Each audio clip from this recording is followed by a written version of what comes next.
কিশোরগঞ্জের ঐতিহাসিক পাগলা মসজিদের দান বক্সে পাওয়া গেছে রেকর্ড পরিমাণ টাকা। 4 মাস 10 দিনের ব্যবধানে মসজিদের 9টি দান বক্সে মিলেছে 7,77,12,557 টাকা, যা এ যাবৎকালের সর্বোচ্চ। শনিবার সকাল 7:30 থেকে দিবাগত রাত 1:45 পর্যন্ত গণনা করে এই টাকার পরিমাণ পাওয়া গেছে।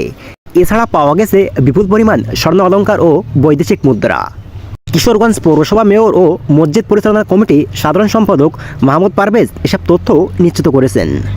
টাকা গণনার কাজে রূপালী ব্যাংকের সহকারী মহাব্যবস্থাপক রফিকুল ইসলাম সহ ব্যাংকের 70 জন কর্মকর্তা ও কর্মচারী, পাগলা মসজিদের স্টাফ, মসজিদ সংশ্লিষ্ট এতিমখানার 102 জন শিক্ষার্থী সহ শিক্ষক এবং 2 শতাধিক মানুষ অংশ নেন।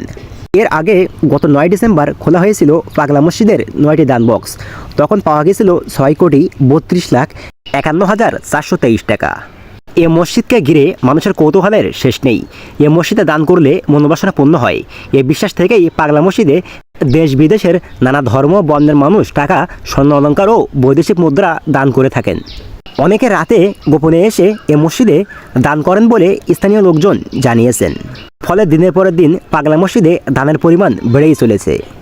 বাংলার 12 ভূঁইয়ার অন্যতম ঈশা খানের আমলে দেওয়ান জিলকদর খান ওরফে জিলকদর পাগলা নরসুন্দা নদীর তীরে বসে নামাজ আদায় করতেন। তিনি মারা গেলে ভক্তরা সেখানে মসজিদ নির্মাণ করেন। জিলকদর পাগলার নাম অনুসারে মসজিদটির নাম পাগলা মসজিদ নামে পরিচিতি পায়।